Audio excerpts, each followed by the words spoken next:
Hello dear aspirant, आज से ठीक 2 महीने बाद यूपीएससी प्रीलिम्स एग्जामिनेशन शेड्यूल्ड है। बहुत सारे स्टूडेंट्स इस बात से परेशान हैं कि क्या इस 2 महीने में सिलेबस कंप्लीट किया जा सकता है। जो लोग वीकली टारगेट्स रखते हैं उन्हें दिख रहा है सिर्फ 8 सप्ताह। आप उनके बारे में सोचिए जो इस साइकोलॉजिकल ट्रैप में फंसे हुए हैं कि 6 दिन मेहनत करने के बाद सप्ताह में 1 दिन कूलिंग पीरियड चाहिए। ये ब्रेन इतना कमज़ोर नहीं है, ये मशीन जो है इतना कमज़ोर नहीं है कि आपको पूरा दिन लगेगा इसको स्विच ऑफ करके ठंडा करने के लिए। ठीक है, अपने स्लीपिंग क्वालिटी पे ध्यान दीजिए, हाइड्रेटेड रहिए। Glucose is the primary fuel for your brain, तो अगर आप डाइट्स ठीक रखते हैं तो you will be able to manage it. अब आते हैं मेन टॉपिक पे, is it possible to clear the cut off in 2 months? तो time is a relative in nature, ठीक है, 2 महीने कुछ नहीं है। अगर आपका डायरेक्शन सही है, आपका स्पीड सही है, तो आप अपने डेस्टिनेशन पे पहुंच जाएंगे। लेकिन अगर आपका डायरेक्शन या टाइम कॉम्प्रोमाइज्ड है तो मुश्किल है फिर। ठीक है, अब बहुत ज़्यादा मेहनत करने से, बहुत ज़्यादा पढ़ाई कर लेने से कट ऑफ क्लियर हो जाएगा, इसकी कोई गारंटी नहीं है। एग्जाम्पल मैं आपके सामने हूँ, मेरे जैसे काफ़ी पुराने एस्पिरेंट्स जो अपना सिलेक्शन सिक्योर नहीं कर पाए, आप उनसे पूछिए क्या उन्होंने कम मेहनत की थी? नहीं। तो मेहनत करना, बहुत सारे फैक्ट्स को रटना is not the key to success. आपका सही डायरेक्शन होना चाहिए, आपका ट्रेजेक्टरी जो है इनिशियल फेज में जो आप डिसाइड करने वाले हैं कि आप इस 2 महीने में क्या करेंगे, ये सही डायरेक्शन में होना चाहिए। यूपीएससी अपनी तरफ से सिलेबस में कुछ खास लिखता नहीं है कि प्रीलिम्स में क्या पूछे जाएंगे, सिर्फ सेक्शंस बताया रखा है। लेकिन अगर आपको समझना है कि यूपीएससी क्या डिमांड करता है तो प्रीवियस ईयर क्वेश्चन काफ़ी ज़्यादा इंपॉर्टेंट होते हैं। मैंने एक बुकलेट बनाया है 2025 का जो सॉल्यूशन है, एग्जाम जीएस पेपर सॉल्यूशन है इसमें, और इसका खासियत ये है कि इसमें सॉल्यूशंस और एक्सप्लेनेशंस बहुत अच्छे क्वालिटी के हैं। तो अगर आप इस डॉक्यूमेंट को रेफर करेंगे या इस तरह के किसी भी डॉक्यूमेंट को रेफर करते हैं जिसमें आपको सॉल्यूशन या एक्सप्लेनेशन ढूंढने की ज़रूरत नहीं पड़ती है, तो फिर आप क्वेश्चन के नेचर को एनालाइज कर पाएंगे, समझ सकते हैं कि डिमांड क्या है, क्वेश्चन में पूछ क्या रहा है। मैं अभी डेमोन्स्ट्रेट करूंगा, आपको 10 क्वेश्चंस दिखाऊंगा और उससे आप समझ पाएंगे कि सिर्फ इंफॉर्मेशन गैदर करना या मेमोराइज करने से कट ऑफ क्लियर नहीं होता है। आपका दिमाग अगर शांत होगा तभी आप सही डिसीजन ले सकते हैं। तो इन 2 महीने में अपने एप्टीट्यूड को इम्प्रूव करें, क्योंकि प्रीलिम्स जो है ये एप्टीट्यूड टेस्ट है। मैं आपको क्या प्रोवाइड कर सकता हूं? तो 2 टाइप के सीरीज में स्टार्ट कर रहा हूं। फर्स्ट टाइप ऑफ सीरीज जिसमें प्रीवियस ईयर क्वेश्चंस को दिखाकर मैं आपको ये आइडेंटिफाई करने के काबिल बनाने की कोशिश करूंगा कि क्वेश्चंस जो फ्रेम किए जाते हैं उसमें स्टेटमेंट बेस्ड क्वेश्चंस में क्या एलिमिनेशन टेक्निक्स काम करते हैं। एग्जाम के दिन आपको कौन कौन सी बातों का ध्यान रखना है, आप जो मॉक पेपर्स लगाएंगे उसमें किस जगह फोकस करना है और किस बात से परेशान नहीं होना है, पर्टिकुलरली अपने स्कोर से परेशान नहीं होना है। ठीक है, और दूसरा सीरीज होगा जिसमें इंपॉर्टेंट टॉपिक्स होंगे, शॉर्ट नोट्स होगा, बहुत बल्कि नोट्स मैं प्रोवाइड नहीं करूंगा, बिकॉज आई बिलीव दिस कि इस टाइम पे अगर मैं कोई लिस्ट प्रोवाइड करता हूं just for the sake of providing a list, तो फिर ये तो क्राइम है। मतलब एस्पिरेंट्स के साथ गद्दारी है कि मैं उनको डिस्ट्रैक्ट कर रहा हूं इस टाइम पे। तो जो भी टॉपिक्स मैं दूंगा वो वेल थॉट टॉपिक्स होंगे और रेलेवेंट होंगे कि वो इस एग्ज़ाम में आ सकते हैं। आई कैन नॉट गारंटी, जब तक एग्ज़ाम हो नहीं जाता है तब तक ये नहीं कहा जा सकता है कि मेरे बताए टॉपिक्स में जो मैंने डिस्कस किया उसमें से कितने क्वेश्चंस आए। This analysis will be done after the exam. तो अभी के लिए जो तैयारी मेरी तरफ से आपको मदद हो सकती है वो मैं करने को तैयार हूँ। अगर कोई और डिमांड आपकी तरफ से आता है तो I will be doing that also. I will try to do my best, जिससे आपकी थोड़ी मदद हो जाए तो आप अपनी तैयारी को और बेहतर कर सकें। अगर आप ये अटेम्प्ट नहीं दे रहे हैं तो किसी ऐसे इंसान के साथ ज़रूर शेयर कर दें जो इस बार का अटेम्प्ट देने वाला है। तो अब मैं इसी डॉक्यूमेंट को रेफर करूंगा जो मैंने बनाया है, बुकलेट, और आप इसमें ये 2025 का जो जीएस पेपर 1 है उसका सेट ए है ये। ठीक है, उसके आप आंसर की यहाँ पे देख सकते हैं, ये 100 क्वेश्चंस का है, ये सेट ए का है। ठीक है, इस चीज़ को ध्यान रखेंगे अगर कभी आप खुद से सॉल्व करना चाहते हैं। ये जो लिस्ट मैंने तैयार किया है टॉपिक्स का और साथ में जो टाइप्स ऑफ क्वेश्चंस का एक कैटेगरी मैंने बनाया है, जैसे कि स्टेटमेंट बेस्ड क्वेश्चंस हैं, इसमें टर्मिनोलॉजी, डेफिनेशन, फैक्चुअल या फिर मैपिंग बेस्ड क्वेश्चंस हैं, या फिर मैच दी फॉलोइंग वाले क्वेश्चंस हैं। अभी मैं आपको दिखाऊंगा मैच दी फॉलोइंग वाले क्वेश्चंस किस टाइप के आ रहे हैं वो भी। इसमें मैपिंग वाले क्वेश्चंस ज्योग्राफी और आईआर में भी आते हैं, इंटरनेशनल रिलेशंस में भी मैपिंग वाले क्वेश्चंस आते हैं। ठीक है, तो आपको इन सब चीज़ों का ध्यान रखना है। आइए देखते हैं सबसे पहला सवाल, with reference to investments consider the following, bonds, hedge fund, stocks and venture capital. ठीक है, ये फंडिंग मैकेनिज्म है। और सवाल ये पूछ रहा है अल्टरनेटिव इन्वेस्टमेंट फंड के बारे में। तो अल्टरनेटिव इन्वेस्टमेंट फंड को समझने से पहले आपको इस बात की भी समझ होनी चाहिए कि there is something called traditional investment funding also. तो स्टॉक्स और बॉन्ड पेपर्स जो होते हैं, जैसे बॉन्ड पेपर गवर्नमेंट रिलीज करता है टू रेज फंड्स, ठीक है, या फिर आप स्टॉक मार्केट में पैसे लगाते हैं, ये सब ट्रेडिशनल वे ऑफ फंडिंग है।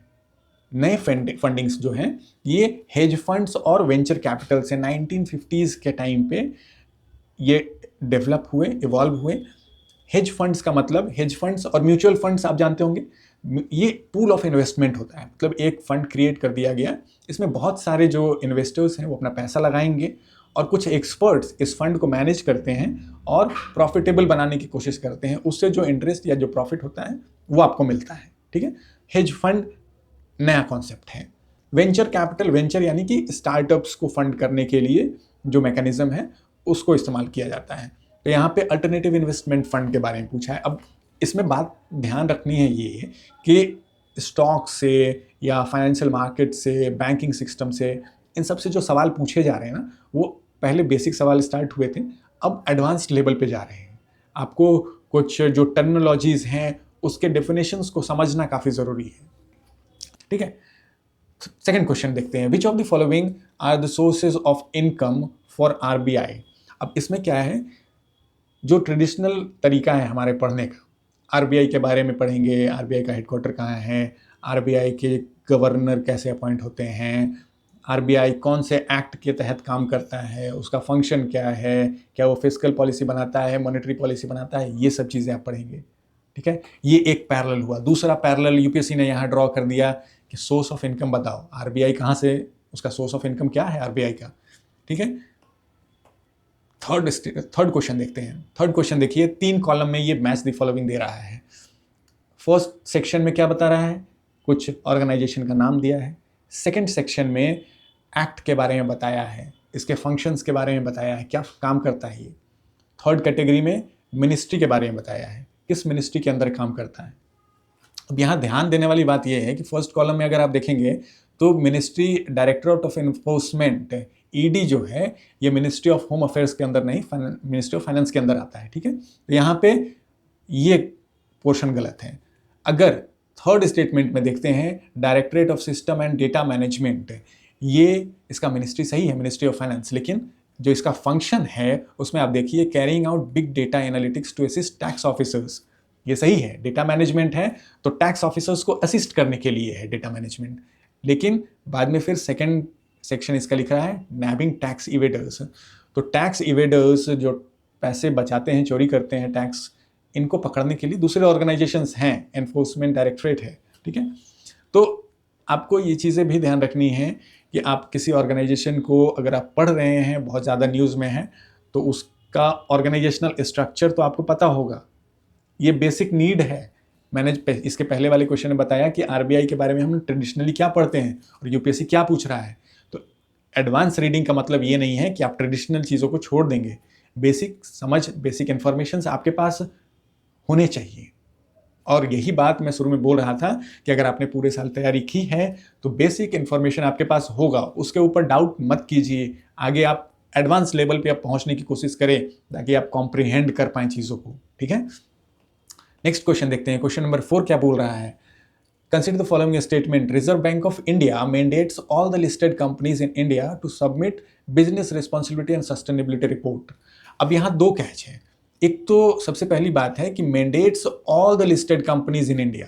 अब all the listed companies if they will send the report to RBI, RBI का काम कुछ और है। आपको आरबीआई का अगर काम पता होगा, उसका रोल क्या है वो पता होगा, तो आप समझ सकते हैं कि आरबीआई किसी कंपनी के रिपोर्ट को स्टडी करने के लिए नहीं बैठा हुआ है।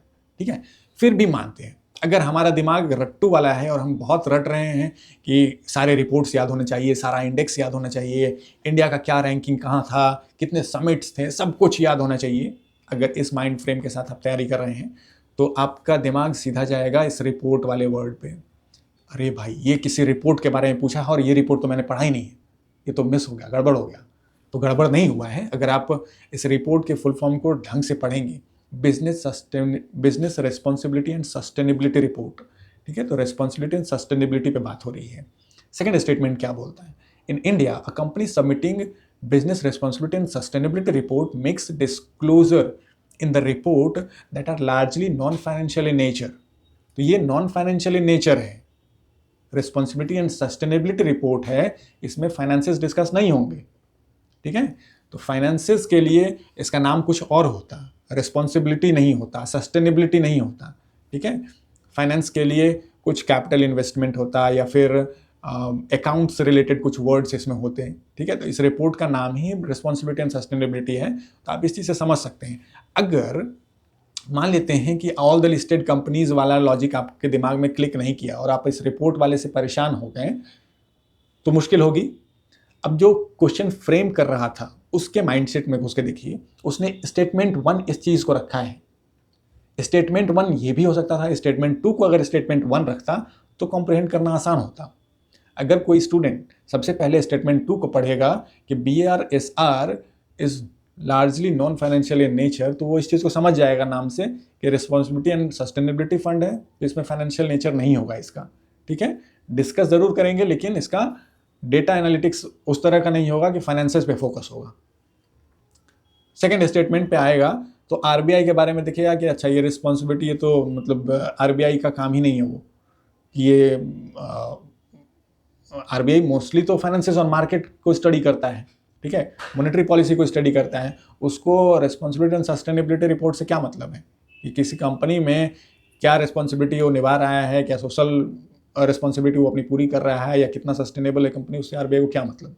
ठीक है, चलिए नेक्स्ट क्वेश्चन देखते हैं। Consider the following statements. Statement 1 बोल रहा है, in India income from allied agricultural activities like poultry farming and wool rearing in rural areas is exempted from any tax. अब एग्रीकल्चर जो है ये टैक्स एग्जेम्प्टेड होता है, क्योंकि आप मोस्टली जो फार्मर्स हैं मार्जिनल फार्मर्स हैं, तो इनके इनकम पे टैक्स लगाना एक तो प्रैक्टिकल नहीं है, पता नहीं कितना प्रोड्यूस हुआ है, कितना प्रॉफिट हुआ है, इसको मॉनिटर करना काफ़ी मुश्किल है। दूसरी बात, जो अलाइड एक्टिविटीज़ हैं जैसे कि पोल्ट्री फार्मिंग या फिर वुल रियरिंग, ये एग्रीकल्चर से हटके हैं, प्राइमरी लेवल पे ही हैं, बट दीज आर बिजनेसेस, और कोई भी बिजनेस टैक्स एग्जेम्प्टेड नहीं हो सकता है। ठीक है, तो in India income from allied agricultural activities like poultry farming and wool rearing is exempted from any tax. This statement is wrong, क्योंकि ये बिजनेस है तो इसको एग्जेम्प्ट नहीं किया जा सकता है। सेकेंड स्टेटमेंट देखते हैं। In India rural agricultural land is not considered a capital asset. Agricultural land जो है उसको कैपिटल एसेट नहीं मानते हैं इन income tax act 1961। Income tax act 1961 मैंने नहीं पढ़ा है, कोई एस्पिरेंट नहीं पढ़ता है। बात क्या हो रही है, लॉजिक यहाँ पे, रूरल एग्रीकल्चरल लैंड जो है क्या ये कैपिटल एसेट है या नहीं है। तो कैपिटल एसेट एग्रीकल्चरल लैंड को इसलिए नहीं माना जाता है क्योंकि फार्मर्स अगर अपनी ज़मीन बेचते हैं तो वो प्रॉफिट के लिए नहीं बेच रहे हैं। Agricultural land are not for investment, वो किसी मजबूरी में बेच रहे होंगे, घर में शादी करनी होगी, घर बनवाना होगा, घर की मरम्मत करवानी होगी, बहुत सारे कारण हो सकते हैं। अगर इसके ऊपर टैक्स लगाया जाएगा तो वैसे फार्मर्स जिनके लिए एक तरफ प्राइम मिनिस्टर इनकम डबल करने के लिए पॉलिसीज़ और प्रोग्राम्स लॉन्च कर रहे हैं, उसी में दूसरी तरफ आप उनके ऊपर फिर ज्यादती करेंगे। तो इसलिए एग्रीकल्चरल लैंड्स को एग्जेम्प्ट रखा जाता है, उसको कैपिटल एसेट नहीं माना जाता है। इन्वेस्टमेंट के लिए लोग ऐसे जगह पे ज़मीन खरीदते हैं जहां डेवलपमेंट होने के चांसेस हैं, जहां इंफ्रास्ट्रक्चर बनेगा। ठीक है, तो शहरों में जहां म्यूनिसिपैलिटी एरिया है, इन जगहों को कैपिटल एसेट माना जाता है, एग्रीकल्चरल लैंड को कैपिटल एसेट नहीं माना जाता है। नेक्स्ट क्वेश्चन देखिए। India has joined the Mineral Security Partnership as a member। ये जो सवाल है आप यहाँ पे देख सकते हैं, थर्ड स्टेटमेंट में, parliament in 2023 has amended the mines and minerals act. अब ये जब ये एक्ट अमेंडमेंट एक्ट आया था उस वक्त भी काफ़ी न्यूज़ में था, और आज 2026 में भी अगर माइंस एंड मिनरल्स से रिलेटेड कोई भी आर्टिकल आता है तो इस एक्ट को वहाँ मेंशन किया जाता है। तो यहाँ रोल आता है कि क्या आपने पूरे साल न्यूज़पेपर पढ़ा था, कंसिस्टेंट रहे थे। अगर रहे थे तो आपको इसको रटने की ज़रूरत नहीं है। आपको पता होगा कि पार्लियामेंट में एक amendment mines and minerals act पे किया गया था।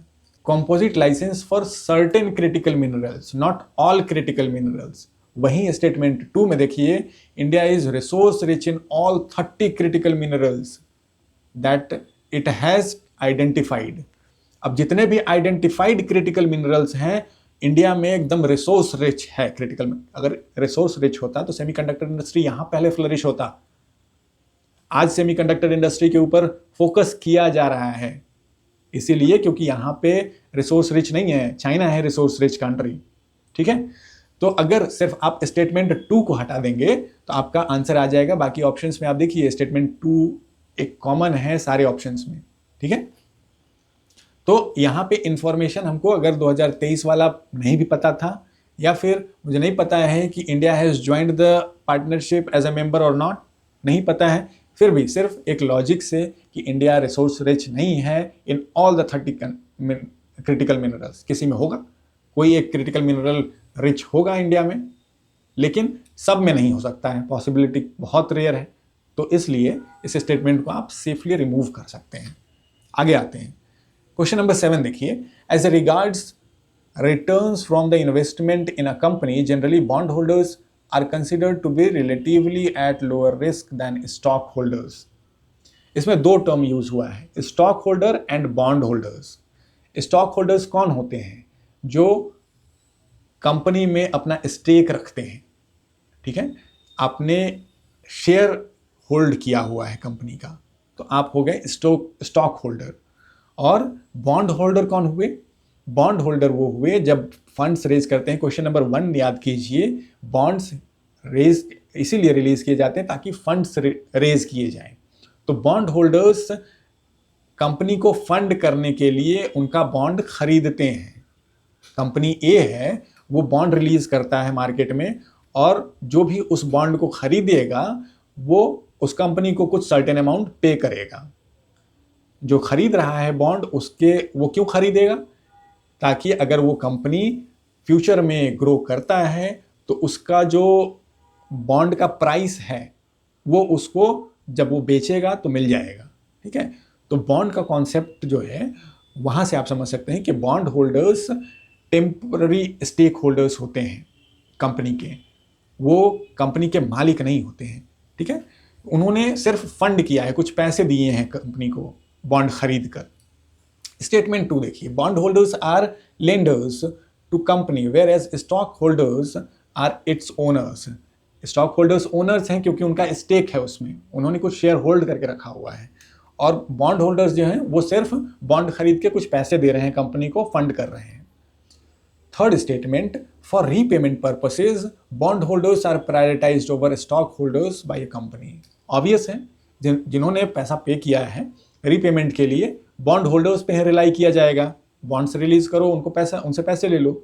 स्टॉक होल्डर्स रीपेमेंट के लिए या पैसे रेज करने के लिए उनका इस्तेमाल कैसे किया जाएगा? वो तो खुद मालिक है उस कंपनी के। अगर कंपनी को पैसे की ज़रूरत है तो स्टॉक होल्डर्स पैसा थोड़ी देंगे।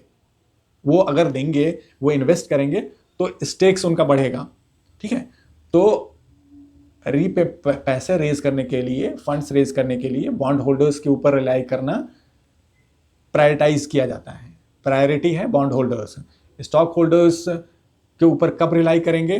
जब आपका बॉन्ड खरीदने वाला कोई नहीं है और आपको अब जो आपकी कंपनी है उसको किसी और को बेचना है, किसी और एंटिटी को अगर आप कोई एक मेजर चंक ऑफ शेयर देते हैं तो ओनरशिप उस कंपनी के पास जाएगा, ओनरशिप स्टेक जो है उस कंपनी का बढ़ जाएगा। ठीक है, तो प्रायोरिटाइज किया जाता है बॉन्ड होल्डर्स को। क्वेश्चन नंबर 8 पे आइए, India accounts for a very large portion of all equity option contracts traded globally thus exhibiting a great boom। बहुत complicated statement. India's stock market has grown rapidly in recent past even overtaking Hong Kong's at some point of time। अगर आप news पढ़े होंगे तो ये solve कर सकते हैं। कंटिन्यूअस स्टडी चाहिए ना, जैसा कि 2023 वाले अमेंडमेंट वाले में था कि अगर आप कंटिन्यूअसली पढ़ रहे हैं तो आपको पता होगा कि अमेंडमेंट हुआ है या कुछ हुआ है। ठीक है, तो ये आप कंटिन्यूअसली पढ़ रहे हैं तब आपको पता चलेगा। लेकिन इन 2 स्टेटमेंट्स के बाद थर्ड स्टेटमेंट है एक सेबी नाम की बॉडी है, security exchange board of India, और इन्होंने एक नोटिफिकेशन रिलीज किया था फ्यूचर एंड ऑप्शंस, जो शेयर मार्केट में पैसे लगाते हैं, तो फ्यूचर एंड ऑप्शन का जो F&O का जो स्कीम है, जिसमें बहुत वोलेटाइल मार्केट होता है, उसके लिए एक एडवाइजरी जारी की थी सेबी ने, और उसमें बताया था कि लगभग मोर देन 90% लोगों का पैसा डूब जा रहा है फ्यूचर एंड ऑप्शंस में, तो उसमें पैसा लगाने से मना किया था सेबी ने। अब थर्ड स्टेटमेंट क्या बोल रहा है? There is no regulatory body either to warn the small investors about risk of option trading. Risk of option trading के बारे में बताने वाली कोई बॉडी ही नहीं है इंडिया में, तो ये पॉसिबल नहीं है ना। ट्रेडिंग के लिए आप फ्यूचर एंड ऑप्शंस नहीं भी जानते हैं, फिर भी आप सिर्फ ये जान के देखिए कि ट्रेडिंग अगर हो रहा है तो उसको रेगुलेट करने के लिए, एडवाइस करने के लिए कोई बॉडी कैसे नहीं होगी, ठीक है। ये अगर सिर्फ स्टेटमेंट 3 आप समझ पा रहे हैं तो स्टेटमेंट 3 को हटाने के बाद आपका आंसर आ जाएगा, ठीक है। तो बहुत ज़्यादा इंफॉर्मेशन गैदर करना, पूरे साल गधा मजदूरी करते हुए आप पूरा सब कुछ याद कर रहे हैं, हर इंफॉर्मेशन को कैटर कर रहे हैं, तो इसका ये मतलब नहीं है कि आप राइट डिसीजन लेने के लिए कैपेबल हो गए। यहाँ पे अगर आपने नहीं भी रटा होगा, सिर्फ थोड़ा सा इंफॉर्मेशन आपको पता है कि नहीं एक बॉडी है जो ये काम करती है, तो आप इस चीज़ को एलिमिनेट कर पाएंगे। नेक्स्ट क्वेश्चन पे आते हैं, question number 9, circular economy. Environment का कॉन्सेप्ट है इसमें, सर्कुलर इकोनॉमी के बारे में स्ट्रेंथ्स के ऊपर बात किया है, ये सारे स्टेटमेंट सही हैं। तो जो भी नए टर्म्स आते हैं, चाहे ग्रीन हाइड्रोजन हुआ या जो कन्वेंशनल एनर्जी सोर्सेस हैं उनसे हट के अभी जो भी नए एक्सपेरिमेंट्स और नया वेंचर्स लिया जा रहा है, तो इन सब चीज़ों के बारे में अगर आप कोई पढ़ते हैं, कोई टर्मिनोलॉजी आती है, कोई डेफिनेशन आता है, तो उसको ज़रूर याद करें। क्वेश्चन नंबर 1 में भी मैंने दिखाया था, वहाँ पे भी एक टर्म था जिसके डेफिनेशन अगर आपको पता होते हैं तो आप उस क्वेश्चन को सॉल्व करते हैं। तो हमें ध्यान रखना है फैक्ट्स के, इवेंट्स के जो नंबर्स हैं उसको रटने पे नहीं ध्यान रखना है। हमारा ध्यान होना चाहिए कि कॉन्सेप्ट समझें। अगर कोई नया टर्म है तो उसके डेफिनेशंस को समझें, उसके पीछे का कॉन्सेप्ट समझें। अगर कोई बॉडी है तो उसका रोल क्या है, उसकी फंडिंग कहाँ से हो रही है, ये समझें, ठीक है। इन सब चीज़ों पे फोकस करना है आपको। क्वेश्चन नंबर 10 देखते हैं। Capital receipts create a liability और cause a reduction in the asset of government. Borrowing and disinvestment are capital receipts. Third statement, interest received on loans creates liability of the government. Government की liability के ऊपर बात की जा रही है। Statement 2 है, borrowing and disinvestment are capital receipts. जो कैपिटल रिसिप्ट होता है, capital receipt, expenditure receipt, revenue receipt, तो बोरोइंग्स एंड डिसइन्वेस्टमेंट जो हैं ये कैपिटल रिसिप्ट्स के अंदर आते हैं, क्योंकि आप किसी से पैसा ले रहे हैं, बोरो कर रहे हैं, तो आपको उनको पे करना पड़ेगा, लोन पेमेंट करना पड़ेगा। डिसइन्वेस्टमेंट का मतलब कि आपका स्टेक किसी कंपनी में था, ठीक है, अगर आप उसमें से अपना स्टेक कम कर रहे हैं तो कम करने के लिए आपको अपनी लायबिलिटी को ख़त्म करना होगा। लायबिलिटी ख़त्म करने के लिए आपको उनको पे करना पड़ेगा। डिसइन्वेस्टमेंट करने के लिए आपको कैपिटल्स देने पड़ेंगे, तो इसलिए इनको कैपिटल रिसिप्ट्स में रखा जाता है। So capital receipt create a liability और cause a reduction in asset of government, ठीक है। तो स्टेटमेंट 2 को अगर स्टेटमेंट 1 रखा, जो क्वेश्चन फ्रेम कर रहा था, क्वेश्चन फ्रेम करने वाले ने स्टेटमेंट 2 को अगर स्टेटमेंट 1 रखा होता तो इसको समझना आसान होता, लेकिन उसने स्टोरी बिल्डअप किया। आप स्टेटमेंट्स में भी देखेंगे, कभी भी एक एडवाइस मेरी ये लो कि जब आप किसी स्टेटमेंट को जज कर रहे हैं तो इंडिपेंडेंटली एक बार जज करके देखेंगे, क्योंकि कई बार ऐसा देखा जाता है कि जो एग्जामिनर है उसने स्टोरी बिल्डअप करने की कोशिश की होती है, और अगर आप उस ट्रैप में फंस गए तो आपका आंसर गलत होना निश्चित है। जैसे आरबीआई वाले क्वेश्चन में मैंने बताया था, आरबीआई और रिपोर्ट के बारे में पहले बताया, उसने एक स्टोरी बनाने की कोशिश की ताकि वो लेजिटिमेट लगे, और फिर जो कैच था वो सेकंड स्टेटमेंट में था कि वो नॉन फाइनेंशियल नेचर का है या नहीं, ठीक है। तो यहाँ पे भी अगर स्टेटमेंट 2 आप पहले पढ़ते हैं, borrowing and disinvestment are capital receipts, तो यही कॉन्सेप्ट है इकोनॉमिक्स का। कैपिटल रिसिप्ट के बारे में आपको इन्फॉर्मेशन होगा। कैपिटल रिसिप्ट में ऐसा अकाउंट्स रखा जाता है जहाँ पे आपने पैसे खर्च किए हैं, ठीक है। Interest received on loans create liability of the government. Interest received on loans, अगर इंटरेस्ट हमको मिल रहा है तो वो लायबिलिटी कैसे हुआ? वो लायबिलिटी नहीं हो सकता है ना। लायबिलिटी तो ये हुआ कि मैंने किसी से लोन लिया है और उसको हम इंटरेस्ट देते जा रहे हैं, तो वो लायबिलिटी होगा। लेकिन हमने किसी को लोन दिया और वो हमें इंटरेस्ट दे रहा है, तो ये लायबिलिटी नहीं है। तो आपने देखा किस तरह से मैंने सारे 10 क्वेश्चंस को डिस्कस किया, और ये 10 क्वेश्चंस इन सीरीज थे।